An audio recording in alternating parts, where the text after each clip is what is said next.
प्रिय युवा साथियों, जय हिंद। कल हमने एक वीडियो पोस्ट किया था जिसमें यह बताया था कि फाउंडेशन कोर्स में फर्स्ट ईयर और सेकंड ईयर में चारों पेपर यानी हिंदी, इंग्लिश, योग, पर्यावरण, महिला सशक्तिकरण, उद्यमिता विकास सभी में ऑब्जेक्टिव क्वेश्चन पूछे जाएंगे। तो उस वीडियो पर एक विद्यार्थी का कमेंट आया है कि उनके कॉलेज में ऐसा बताया गया है कि इंग्लिश लैंग्वेज के पेपर में फाउंडेशन कोर्स के अंतर्गत उनसे लेटर राइटिंग के प्रश्न भी पूछे जाएंगे जिसमें उन्हें फॉर्मल और इनफॉर्मल लेटर लिखना होगा। क्या यह बात सही है? आइए हम इसी प्रश्न का आज उत्तर देते हुए समाधान करने का प्रयास करते हैं। यह करियर एडवाइस चैनल है, इसे आप सब्सक्राइब कर दीजिए और बेल आइकॉन प्रेस कर दीजिए। बहुत बहुत धन्यवाद। साथियों, एक बात स्पष्टता से समझ लीजिए कि इंग्लिश के पेपर में कोई राइटिंग में उत्तर लिखने वाले प्रश्न नहीं आएंगे, सिर्फ और सिर्फ ऑब्जेक्टिव क्वेश्चन ही आपसे पूछे जाएंगे।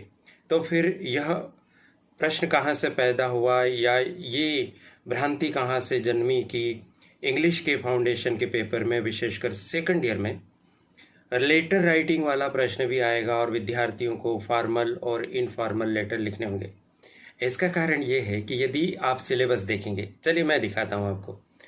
आप अपने मोबाइल की स्क्रीन पर सिलेबस देखिए और सिलेबस की भी चौथी इकाई देखिए। इस चौथी इकाई में लिखा हुआ है राइटिंग स्किल्स और इसमें बताए गए हैं आगे points: advertisement and notice writing, letter writing, formal and, और उसके बाद अधूरा छूटा हुआ है। तो वहाँ हम ऐसा मान सकते हैं कि फॉर्मल एंड इनफॉर्मल लेटर्स की बात हो रही है।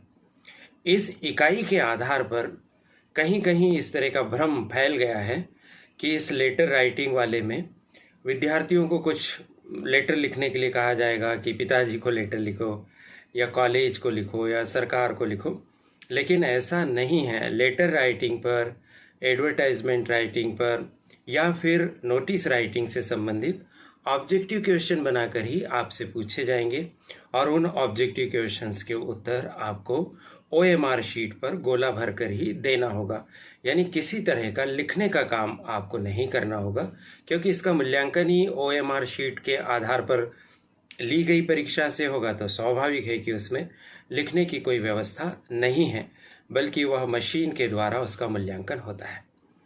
इस बात की पुष्टि के लिए आइए हम आपको पाठ्यक्रम का पार्ट डी दिखाते हैं। इस पार्ट डी में आपके वैल्यूएशन के सिस्टम के बारे में लिखा गया है।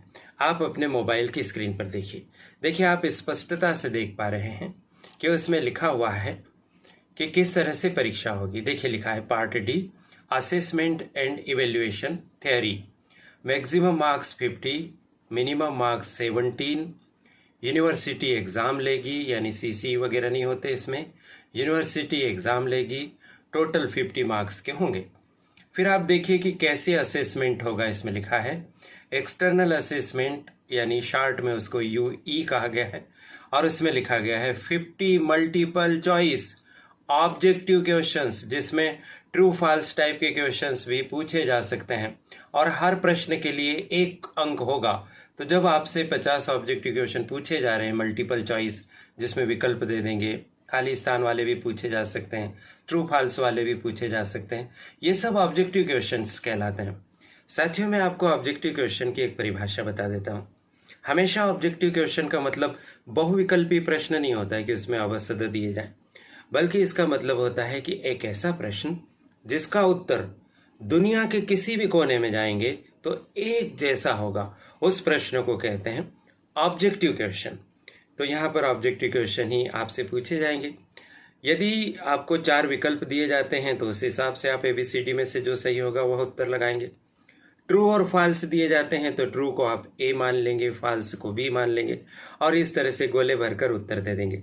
तो आशा है यह बात अब स्पष्ट हो गई होगी कि लेटर लिखने के लिए या विज्ञापन लिखने के लिए या नोटिस लिखने के लिए कोई प्रश्न आपसे नहीं पूछा जाएगा, बल्कि इन पर आधारित ही आपसे ऑब्जेक्टिव क्वेश्चन पूछे जाएंगे।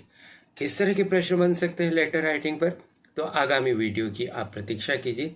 हम आपको कुछ प्रश्नों के माध्यम से बताएंगे कि लेटर राइटिंग पर कैसे ऑब्जेक्टिव क्वेश्चन बन सकते हैं। अत्यंत ही महत्वपूर्ण बात आपके साथ साझा करने, आपकी भ्रांति को दूर करने, आपके संदेह को दूर करने का अवसर मुझे मिला करियर एडवाइस चैनल पर। इसके लिए मैं चैनल की संचालिका प्रीति गुलवानिया जी और उनकी परिश्रमी टीम के प्रति बहुत बहुत आभार व्यक्त करता हूं। आप सभी को शुभकामनाएं इस अपेक्षा के साथ देता हूं कि आपने चैनल को ज़रूर सब्सक्राइब कर दिया होगा। इसके वीडियो आप अपने साथियों के साथ साझा करते होंगे, हमारे प्रयास को दूर दूर तक कॉलेजेस तक पहुंचाते होंगे। और हाँ, कमेंट लिखते समय अपने कॉलेज का नाम ज़रूर लिखिए। नमस्कार।